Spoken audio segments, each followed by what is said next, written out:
Eu convido agora, passo a palavra ao ministro Osmar Terra, médico, mestre em neurociência pela PUC do Rio Grande do Sul, já atuou em vários órgãos do Executivo, foi superintendente do antigo INAMPES, foi secretário estadual de saúde do Rio Grande do Sul, foi deputado federal e atualmente é ministro do Ministério do Desenvolvimento Social e Agrário. Ministro, por favor, a palavra é sua e peço desculpas pelo... Eu sei que Vossa Excelência tinha o senhor tinha um compromisso agora às 12 horas, acabamos atrapalhando um pouco a sua programação, peço desculpas, mas realmente a sua presença e muito agradece o evento. Eu queria agradecer o convite para estar aqui. Quero dizer que esse assunto aqui, para mim, é mais importante que o compromisso que eu tinha. Eu acho que é um assunto... Esse debate aqui é um debate hoje... acho que transcendental, num país que bate os recordes mundiais de violência, né? E um país onde toda a população está insegura e está adoecendo, né? Então, adoecendo com transtornos mentais importantes. São coisas que acho que nós temos que debater. Acho que os pontos de vista diferentes são importantes, mas é importante trazer uma contribuição. O que eu queria trazer aqui hoje... Queria cumprimentar, antes de mais nada, cumprimentando a ministra Maria Tereza de Assis de Moura, diretora-geral da Infam, né, cumprimentando o nosso ministro do Superior Tribunal de Justiça, Sebastião Reis Júnior, o ministro Rogério Schetti, que me convidou, me deu a honra de estar aqui, me transmitiu o convite, né, o ministro Carlos Aires Brito, né, que eu admiro há muito tempo, o juiz federal Nelson Gustavo de Mesquita, vice-presidente da AJUF, da 4ª Região, o nosso novo secretário da Senad, né, doutor Humberto de Azevedo Viana, né, o novo secretário da Política sobre Drogas, junto com ele também o Clóvis, que é o diretor, né, novo diretor também da Senad, o Cristiano Marona, presidente do Instituto Brasileiro de Ciências Criminais, meu conterrâneo aqui, o José Mariano Beltrame, né, tem um primo dele, que é meu secretário executivo, com muito orgulho, uma turma, a família é competente, né, a família tem... E queria cumprimentar também o Givaldo Carimbão, meu querido colega de militância aí em relação a esse assunto, a questão de drogas, o Jorge Silva, são 2 deputados que trabalharam comigo na Comissão Especial sobre Drogas. Eu queria trazer para vocês aqui talvez um ponto de vista um pouco diferente. Aqui está se discutindo muito aspectos jurídicos, né? Eu compartilho da preocupação do secretário, do nosso José Mariano Beltrame, que esse assunto não é um assunto só para a polícia, nem é um assunto só para a segurança. E quando as pessoas falam que é um assunto de saúde pública, parece que separam, é só saúde pública, né? Eu acho que esse assunto é um assunto que tem que estar integrado, né? Eu trago aqui para vocês uma experiência de vida, né? Eu não sou um especialista no assunto. Aliás, eu acho que é muito engraçado a imprensa falar, agora vai falar um especialista na questão de drogas, né? Eu acho que todo mundo pode opinar, não tem especialista nessa questão, né? Todo mundo pode opinar, tem a sua experiência de vida. A minha experiência de vida é como médico do interior, que atendi muita gente com problema de dependência química, depois como prefeito, né, trabalhei com programas, fui o primeiro prefeito do Brasil a criar a equipe de saúde da família e atender a população em todos os bairros, então tenho uma visão de saúde pública. Fui secretário especial do governo do Estado do Rio Grande do Sul para trabalhar com meninos de rua, crianças em situação de risco. Tive uma experiência também importante, aí a questão da droga tem um peso enorme, né? Fui secretário de saúde 8 anos, e me preocupou muito, fui presidente do Conselho Nacional de Secretários de Saúde, quando nós debatemos em todos os estados brasileiros a questão da prevenção da violência, que já era grave e ignorada pelo governo, ainda lá pelos anos 2006, 2007, 2008, né? Completamente ignorado. O país, o Ministério da Justiça, as políticas sobre droga, é como se não tivesse acontecendo nada no país, né? E as coisas cada vez se agravando mais, né? Então, eu trago essa experiência aqui para vocês de quem se dedicou a esse assunto, porque se preocupou com ele. Eu vi que esse problema é um problema que se agrava a cada dia e está trazendo um dano enorme à sociedade como um todo, né? O que eu queria trazer, então, é uma visão, eu acho que a visão da saúde, e a visão médica e da saúde, vocês vão ter aqui pessoas que conhecem o assunto, vai falar aqui o presidente, o ex-presidente da Associação Brasileira de Psiquiatria, vai falar o Dr. José Cripa, que é o maior pesquisador hoje em canabinoides, né, em substâncias canabinoides, que tem um efeito no cérebro importante, né, para discutir até a questão de medicamentos, se maconha é remédio, maconha não é remédio, né, que é uma discussão que passa por precisa de um conhecimento maior para ser bem discutida, bem feita, né? Mas eu quero trazer para vocês aqui essa experiência de quem está preocupado com esse assunto. Esse assunto é muito grave, né? E eu acho que só vamos ter um avanço nele trocando os saberes jurídicos, os saberes de saúde, os saberes da educação. Nós temos que trabalhar juntos. Eu, quando fui secretário no Rio Grande do Sul, coordenei um comitê especial de redução da violência no Estado. E foi o único período nos últimos 30 anos que o Rio Grande do Sul diminuiu o número de homicídios. Tive muito orgulho disso, mas era com o secretário de Segurança, era uma Câmara Setorial, com o secretário da Saúde, de Educação, de Cultura.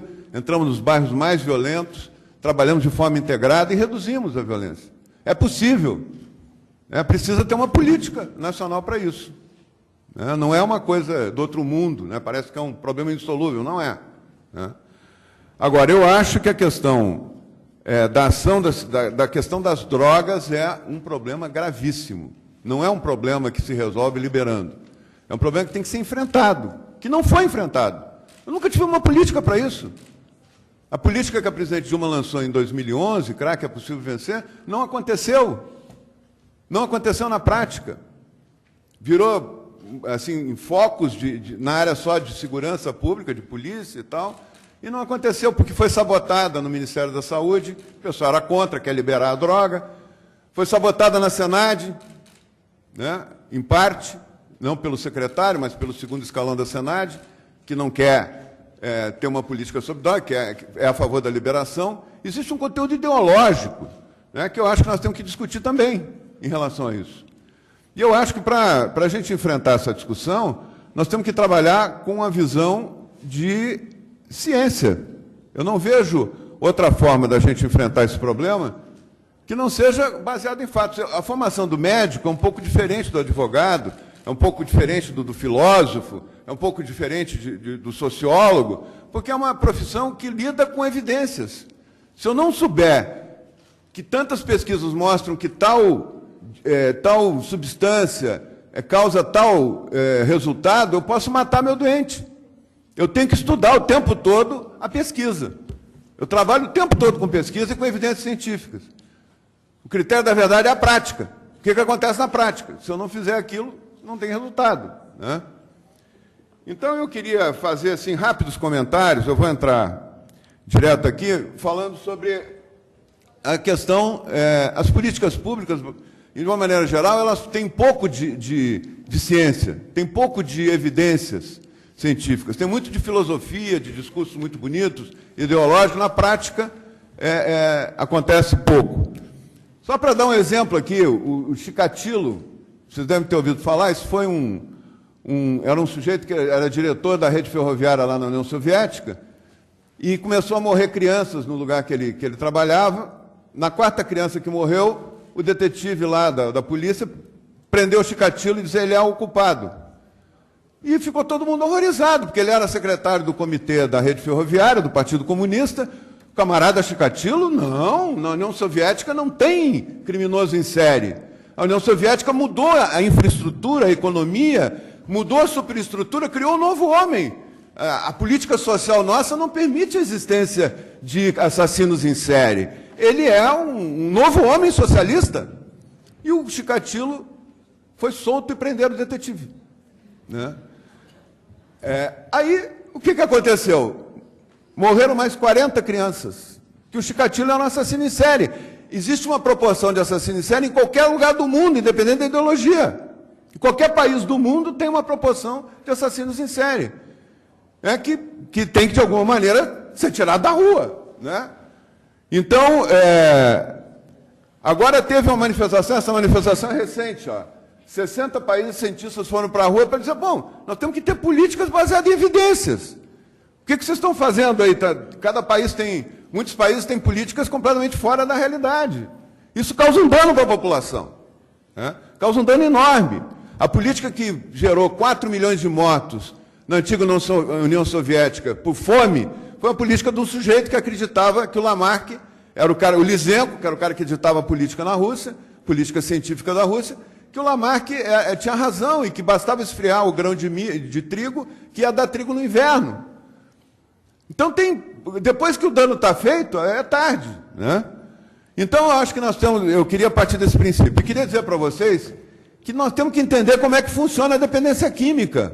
Não é fazer um discurso sociológico sobre dependência química. Como é que ela funciona? Porque isso tem impacto no social, e o social tem impacto no orgânico. E não é uma questão de reducionismo. Tem que entender. Quando a gente vai discutir droga, quem vai discutir droga tem que entender o que é a dependência química. O nosso cérebro funciona, são 100 bilhões de neurônios que funcionam em rede. Todos nós produzimos memória porque cada vez que um estímulo é feito, ele forma novas conexões. O neurônio, em minutos, forma novas conexões, forma uma rede específica para aquele tipo de informação. E cada vez que é acionado, que passa, os neurônios trabalham com estímulos elétricos e químicos. Cada vez que passa ali o sinal elétrico, evoca a informação que originou. Isso é a memória. Todos nós somos as nossas memórias, nós não existimos sem memória. Nós não existiríamos sem memória, seríamos uma coisa sem memória.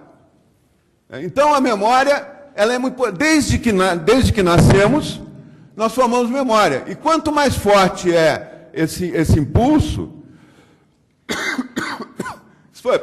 isso deu o Prêmio Nobel de Medicina de 2000 por Eric Kandel, né, essa descoberta. Eu não sei se dá para passar aqui. Isso, passa. Isso é só para mostrar, é uma animação, mas mostra como é que desde o útero os neurônios vão se organizando em pequenas redes e formando memórias. São 100 bilhões de neurônios, cada neurônio se liga a 15 mil outros, em 15 mil pontos diferentes. É um universo extraordinário. Conforme a região do cérebro, aquilo produz uma determinada informação. Eu estou dizendo isso para vocês, isso aqui é um fenômeno que acontece antes até da criança nascer, né? Mas eu estou dizendo isso para vocês para dizer que essa quantidade de conexões, a criança nasce com 1.500 conexões entre os neurônios, com de 3 a 6 anos ela já tem 18 mil. Depois acontece um fenômeno de poda das conexões. Aquilo que não foi muito estimulado vai sendo apagado, aquilo que foi mais estimulado fica mais robustecido. Dos 9 da puberdade em diante. Um adulto de 18 anos tem a metade das conexões que uma criança de 3 anos. Né? Então,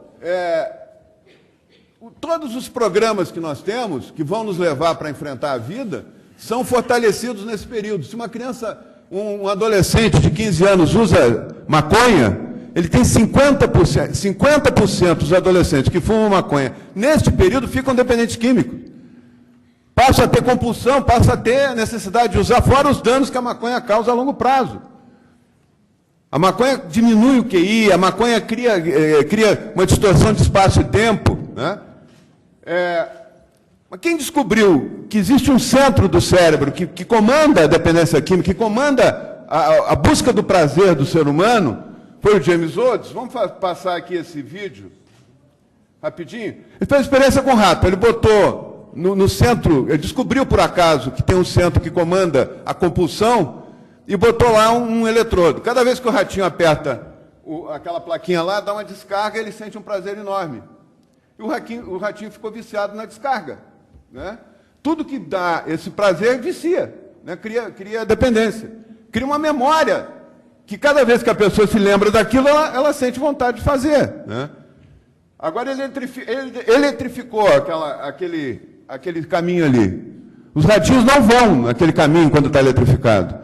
Mas esse, pela compulsão, né, ele vai desesperado, passa pelo choque elétrico todo para poder usar a droga. Então a droga cria um transtorno, né, que no ser humano é um transtorno mental severo, que a pessoa deixa de fazer coisas importantes, inclusive para a sua sobrevivência. Vamos passar o próximo. Aqui está um exemplo com macacos também, que ficam se auto-injetando droga. Ele esquece de tudo, ele não se alimenta. Isso aqui são formigas que têm um besouro com a substância que dá prazer. Eles ficam dependentes daquele besouro, esquecem a prole, esquecem tudo, né? Isso acaba acontecendo também com o ser humano. Tem centros do cérebro específicos. Esse centro aqui, que é o núcleo tegumentar ventral, aqui é o núcleo accumbens, onde se organiza a memória das drogas. Aqui se organiza os opiáceos, o álcool, barbitúricos nesse aqui. Ali em cima se organiza anfetamina, cocaína, opiáceos, maconha, canabinoides, né? Então, nós estamos falando de coisas que mudam a maneira da pessoa pensar, acabam dominando o pensamento, a compulsão. A pessoa, às vezes, esquece da família, esquece das suas responsabilidades sociais todas para buscar a droga. É assim que acontece. Isso aqui é uma pesquisa feita em São Paulo, que acompanhou 126 dependentes do crack. Isso aqui é o número de sobreviventes. Em 12 meses, 24, 36, 48, 20%, mais de 20% morre antes do 5º ano de uso, né? Então, nós não estamos falando uma coisa qualquer. Metade morre de violência, mas metade morre de doença. Porque ele não consegue trabalhar, ele está sempre atrás da droga, o crack tem um efeito poderoso, ele vende o corpo, fica com AIDS, fica com doenças graves, né? Para poder conseguir a droga. Aqui, nos Estados Unidos, os Estados Unidos é que tem a experiência mais antiga de crack, porque lá começou a epidemia de crack, na década de 80. Então, isso aqui é em anos. São grupos, mostrando que há pouco resultado, o resultado é pequeno, né? Depois que a pessoa fica dependente. É muito difícil voltar, né?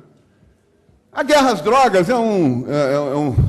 tem guerra às drogas no Brasil? Não tem guerra nenhuma no Brasil. Tem uma lei mal feita e que não tem o resultado precário.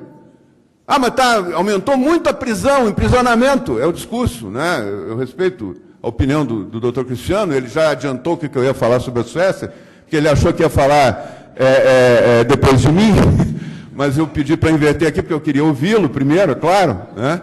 Então, existe uma guerra às drogas. Quando é que começou a guerra às drogas? Começou na China. A guerra às drogas foi a guerra do ópio, a primeira guerra. Foi para impor a legalização, não foi para proibir. Foi para impor a legalização. A Inglaterra ganhava muito dinheiro exportando ópio, produzindo ópio na Índia e vendendo na China. O ópio é pior que o crack, né? O ópio fumado dá uma destruição pior que o crack. Aí são os mortos da guerra. A Inglaterra, com 8 mil homens, tomou a China. O imperador da China, o Dao Quang, tinha proibido o ópio, porque o ópio estava devastando. 1/3 das pessoas não conseguem mais sair de casa.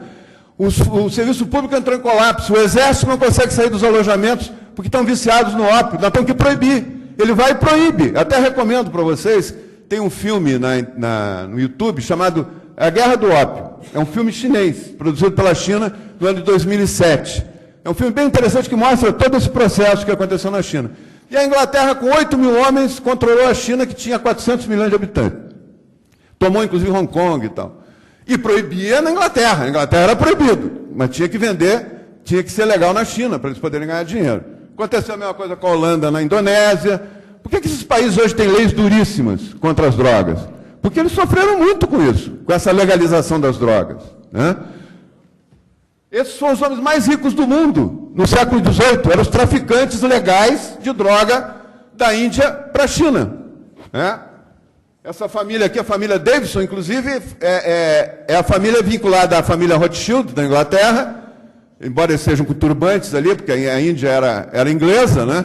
Eles fizeram a acumulação do capital, os grandes banqueiros, muitos dos banqueiros modernos tiveram a acumulação do capital com a venda de ópio, né?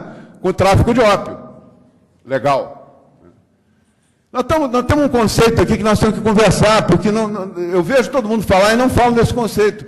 Nós estamos vivendo um período epidêmico. A droga, a droga sempre existiu, a droga natural e tal, mas ela, quando começou a produção industrial, no século XVIII, ela começou a ser produzida em grande escala e produzia epidemias. Ela começou a aumentar muito o número de pessoas, subitamente aumentava muito o número de pessoas usando droga e ficando dependente. Isso causava transtornos sociais enormes. E as nações começaram a proibir. A China proibiu em 1799, depois proibiu de novo em 1849, e só mesmo conseguiu acabar quando Mao Tse-tung tomou o poder na China, que aí ele tomou uma política de arrasa-quarteirão. Botou pena de morte, matou traficante. Até hoje a China tem pena de morte por causa disso. Aliás, esse negócio de esquerda e direita é outra bobagem para discutir isso. Todos os países que a esquerda tomou o poder têm leis muito mais duras e têm pena de morte do que os países que não são da esquerda, que não está a esquerda no poder. Não me vem com essa conversa de esquerda e direita, que isso não tem. Isso é uma elucubração. E a epidemia é assim, minha gente. Isso aqui é em Crowley, uma cidade da Inglaterra, que num ano determinado tinha um usuário de droga. Depois, isso aqui eles conseguiram fazer a pesquisa, eles conseguiram rastrear. Aí foi indo, um usuário leva o outro. Até para, se ele quer arrumar dinheiro e não consegue, ele tem que botar mais gente na rede dele. É um sistema de pirâmide, que nem aquela pirâmide que é proibida por lei, aquela. É um esquema de pirâmide. Por isso que acontecem as epidemias. Por que está acontecendo uma epidemia no Brasil? Gravíssima. Porque o Brasil tem fronteira com todos os maiores produtores de droga do mundo. Está caindo até o consumo de droga em alguns lugares do mundo, mas no Brasil está explodindo. Essa é a causa da prisão, o aumento de prisão, não é a lei. Essa lei é frouxa. Essa lei não tem importância nessa história. A causa do aumento de aprisionamentos no Brasil é que nunca teve tanto traficante na rua como agora. Porque entra aos borbotões pela fronteira. Eu fui da comissão com o Carimbão nós fomos no Paraguai, fomos na Bolívia. A Bolívia não controla nada. A Bolívia é um negócio maluco. A Bolívia não controla nada. Tem 32 nações indígenas lá, porque cada uma tem uma lei própria. A droga é produzida em grande escala. E passa pela fronteira em grande escala. E aí o Beltrame fica lá se virando nos 30 lá para tentar segurar. Não tem uma política nacional. Nunca teve, nesses últimos 20 anos, não teve uma política nacional para isso. Isso aqui é na Suécia, para não deixar o doutor Cristiano chateado, aqui, eu vou falar. Aqui é do Japão. O Japão, eles davam a droga de graça para o sujeito trabalhar mais, render mais na fábrica de armamento na guerra. Eles davam, na entrada da fábrica tinha droga lá. Todo mundo tomava. Terminou a guerra, 2 milhões de dependentes químicos, tráfico de droga, um caos no Japão. Aí eles criaram uma lei rigorosa, em 54 prenderam 56 mil pessoas, só num ano, no Japão. E em 58 só 271, porque acabou a epidemia, eles tiraram da rua a droga.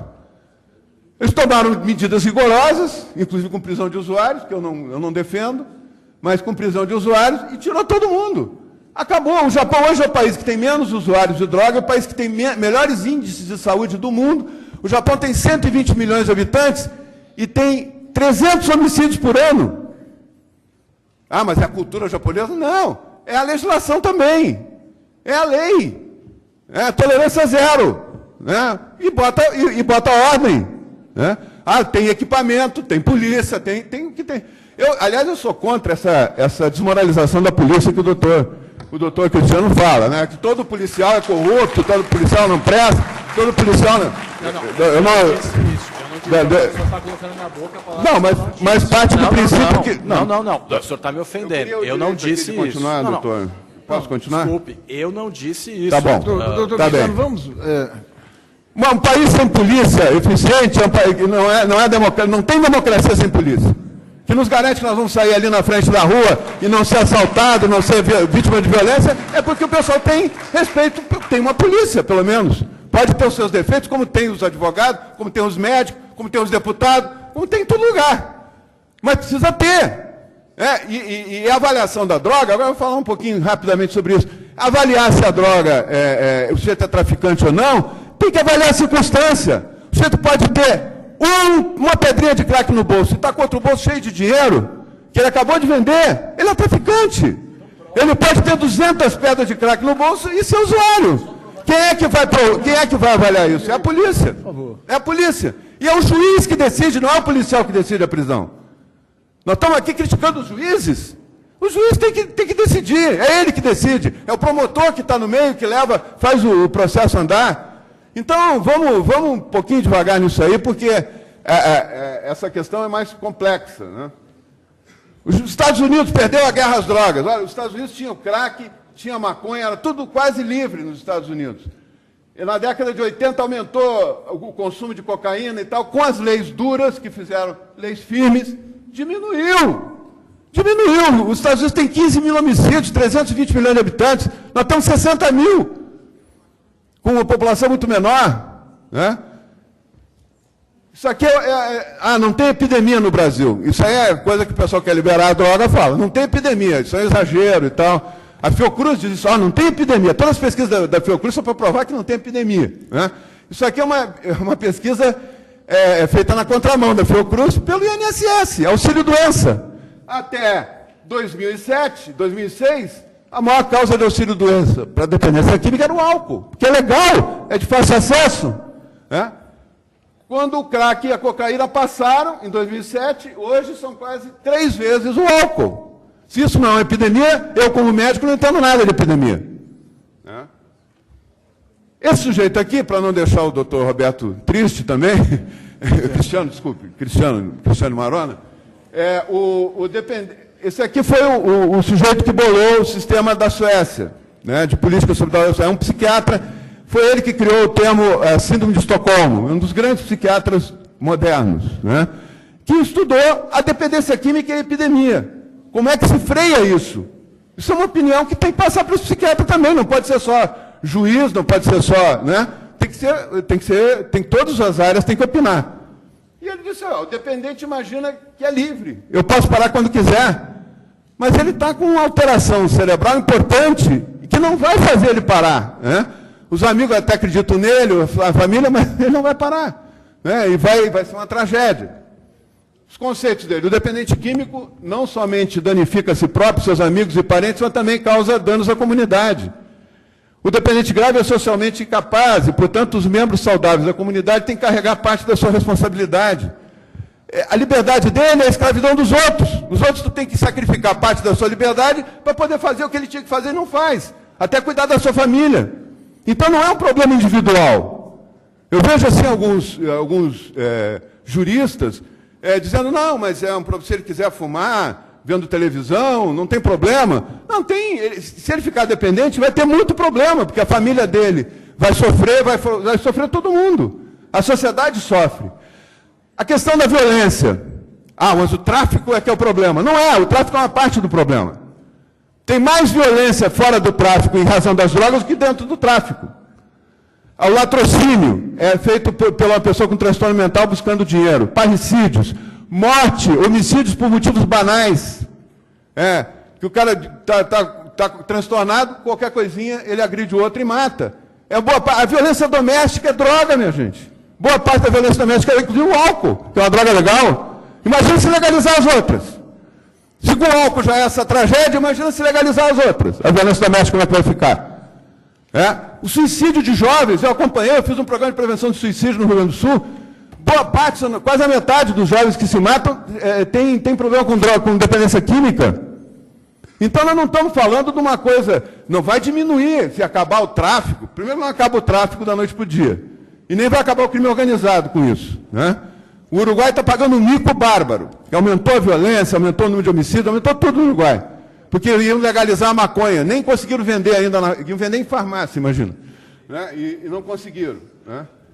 O dependente pode ser extremamente contagioso e é definido pela forma da doença e não pela opinião. Os cidadãos sadios estão plenamente justificados em impedir que ele seja tratado. Se ele está causando um problema para todo mundo, por que não tratar? Quando tem uma doença, sífilis, outro tipo de doença que causa problema para todo mundo, é justo que se peça que ele se trate. Eu vou passar aqui. Em contraste, isso aqui é importante, em contraste com as lentas mudanças na saúde mental de uma população de um país, o abuso de drogas pode aumentar subitamente e se espalhar na sociedade. É uma epidemia de drogas, que não tem coincidência com períodos de revolução, nem guerra, nem problemas econômicos. E outra coisa, uma lei mal feita e uma falta de política pior até do que se fosse liberar, porque causa um dano para a sociedade enorme. Nós estamos vivendo isso. Uma lei mal feita e uma ausência de políticas nessa área. Temos que primeiro criar política, para ver se funciona ou não, e tem que ter uma lei minimamente adequada.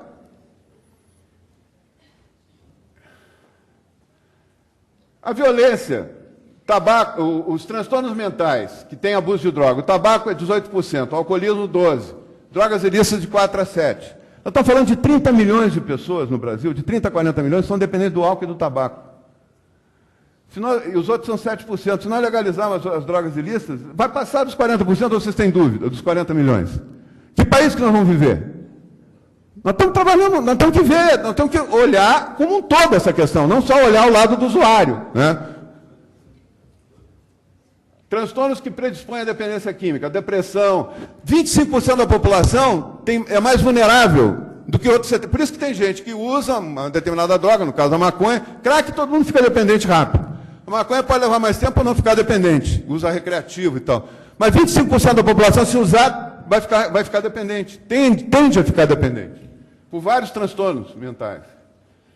Usando droga. Isso eu não falei dos acidentes de automóvel. A maioria dos acidentes de automóvel é pessoas com transtorno mental da droga. Inclusive, a maconha é mais importante que o álcool nos acidentes com vítimas fatais no Rio Grande do Sul, na Grande Porto Alegre. Pesquisa do Hospital de Clínicas, publicada pela Senad. Né? Aqui, em outros países, as outras drogas. Essa aqui é a pesquisa da Senad, que foi publicada, mostrando que a maconha é mais importante, porque a maconha dá uma distorção de espaço e tempo. O sujeito não usa álcool para poder escapar da blitz, né, do bafômetro, mas usa maconha e acaba matando ou morrendo mais. Alterações no cérebro definitivas. E são alterações cerebrais que não voltam mais. Né? Transtornos do humor. 60% dos meninos que começam a usar drogas, qualquer tipo de droga, na adolescência, têm problemas. Outros que também têm que ser tratados. Agora, os mitos. Ex-executivo da Microsoft agora quer fazer loja de maconha, porque a maconha é remédio, a maconha é ótima, a maconha é uma maravilha. O Mujica foi lá pedir a benção para o David Rockefeller e para o Jorge Soros, para implantar a política no Uruguai. O Jorge Soros se comprometeu, inclusive, de avaliar os resultados, está pagando lá para avaliar os resultados da grande política sobre drogas do Uruguai. Né? Esse Greenwald, aqui que vocês conhecem, o Glenn Greenwald, escreveu um livro sobre a experiência portuguesa, que é uma maravilha a experiência portuguesa. Aí tu vai lá, é que nem roteiro na China, ou na Coreia do Norte. Tu vai fazer um roteiro lá, eles te levam nos lugares que tá todo mundo bem, bonito, né? Não levam nos lugares que tem problema. Isso aqui foi divulgado pelo Instituto Cato, ultraliberal, né? Com uma grande experiência do mundo, era Portugal. Levou muita gente a acreditar nisso, né? E o INA, que é o Instituto Nacional de Administração de Portugal, resolveu fazer ele uma pesquisa. O que deu? Aqui tem a questão da Suécia, aqui mostra como aumentou o número de usuários em Portugal, aqui comparando total de atendimentos, como aumentou depois da descriminalização do uso, né? Como aumentou o número de crimes vinculados a isso, aumentou, o Uruguai, a Suécia tem uma política dura, tem 5 vezes menos homicídios que Portugal, com a mesma população. 45 mil redução de danos, 1.000 redução de danos na Suécia. Em Portugal, 200 mil dependentes, na Suécia, 26 mil, a mesma população. Portugal tem um aumento de mais de 50% nos usuários de droga depois que teve a descriminalização. Estou terminando, doutor. Então, a questão da droga ser medicamento. Foi feita uma pesquisa, no veneno da jararaca, se descobriu uma substância, que é a bradicinina, que é mais usada hoje, o captopril, é um dos remédios mais usados para pressão alta. Reduz a pressão alta. Agora, ninguém prega veneno de jararaca, ser picado para jararaca para baixar a pressão. Né? O cigarro da maconha tem 400 substâncias que causam um dano enorme. Uma delas está sendo estudada, que inclusive não causa dependência, ela pode ser separada, se der certo. Quem vai falar aí, o seu Cripa, que é o grande pesquisador desse assunto hoje no mundo, né? Ele vai falar aqui, não sei se hoje ou amanhã, vai dizer isso para vocês. Ela sendo separada e usada, tudo bem. Agora, ninguém vai fazer as pessoas fumar cigarro de maconha para dizer que está se tratando, porque a maioria dos estados que tem liberação de maconha medicinal, 90% não tem doença nenhuma. Né? Então, o drama da maconha é esse aqui, ó. A juventude é muito mal informada, é super interessante, alguns jornais eles ficam divulgando que a maconha não tem problema nenhum, que é uma maravilha, e a juventude cai nesse conto e começa o número de dependentes, ó, que se forma naquele período crítico que eu falei para vocês da formação das memórias. Os efeitos: prejuízo do desempenho escolar, dependência química, isso tudo com pesquisas comprovando aqui. Dependência em 12 a 53% dos usuários, aumento da chance de se envolver com outras drogas, sintomas psicóticos, esquizofrenia, depressão, aumento da chance de fracassar na vida, dobra a chance de se envolver em acidente de trânsito, a evasão escolar, sem diploma, é muito maior a população dos usuários de maconha. A única coisa que não se mantém a mesma coisa nos usuários de maconha é desemprego, ajustamento pessoal. A única coisa que se mantém é a sensação de satisfação. Ele mantém sempre, né? Por isso que é difícil parar. A desinformação. Quando aumenta a informação, diminui o consumo. Esse é um problema que o Brasil tem. O Brasil não informa a ninguém. O governo não faz nenhuma campanha para divulgar nada, né, sobre os efeitos danosos das drogas ilícitas. Aqui,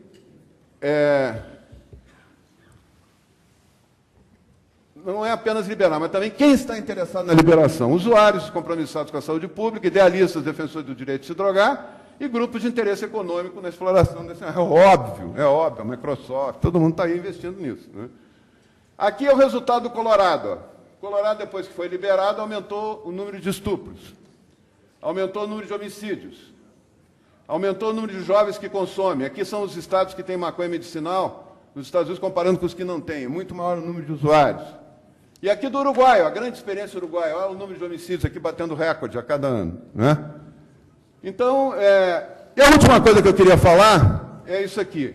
A taxa da população prisional. Porque faz um discurso aqui, o Brasil tem a 4ª população prisional do mundo. Pô, mas é o país que tem, eu não sei se é o 4º ou 5º em população, for proporcional à China, né? A China tem 1 bilhão e 300 milhões, a China tem um número alto de presos. Mas se for ver em taxa pela população, é pequeno. Não é grande, o da China é o 135, lugar de 135. O Brasil é 31.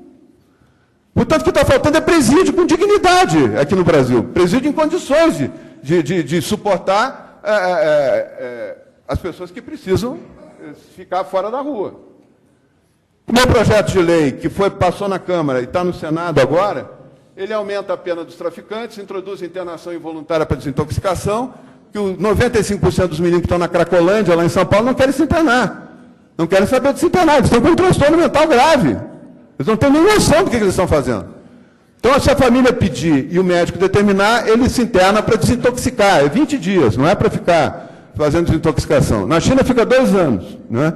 Isso é 20 dias para desintoxicar e convencê-lo, aí sim, convencê-lo voluntariamente a deixar de usar. Estabelece rede de atendimento. As comunidades terapêuticas que têm condições, que são adequadas, devem poder atender. O resultado das comunidades terapêuticas é muito maior que a tal da redução de danos nos CAPs álcool e drogas, que não funciona. Perguntem para as mães. Perguntem para as mães que levam. Eu trabalhei 8 anos com isso, na ponta. Perguntem para as mães, para você ver o resultado, o que elas vão dizer para vocês dos CAPs álcool e drogas. Né? Isso aqui é a quantidade de droga. O deputado Paulo Teixeira, que vai falar aqui também, ele vai ter direito de me rebater depois, defendia que a quantidade de droga para 10 dias deve ser considerada usuário. Se ele for pegar uma quantidade de droga para 10 dias, isso na discussão da lei lá na Câmara. E não pode ser punido. É um usuário, não pode ser preso. Aí eu fiz uma conta, botei a quantidade de pedras. Isso aqui é pedra de giz, tá? Eu botei dentro de um saquinho e mostrei. Pode ser até 500 pedras em 10 dias que um usuário fuma. 400 pedras. Qual é o traficante que vai andar com mais do que isso? Se passar essa questão de estabelecer o número de quantidade de droga para estabelecer quem é usuário, quem é traficante, acabou, minha gente. Libera a circulação de droga no Brasil. Acabou, não tem mais avaliação, não tem mais nada, acabou. Nenhum traficante vai andar, nenhum traficante mais vai ser preso, não vai ter mais nenhuma, vai ser uma liberdade total para distribuir droga. Né? Criar um sistema de informação, nós não temos sistema de informação. Ninguém sabe o que foi feito em política sobre droga no Brasil, não tem uma avaliação disso, não tem nada. Tem que ter uma avaliação de evidências. E redefinir o papel de cada ente federativo. Muito obrigado, desculpe que eu passei do tempo aí.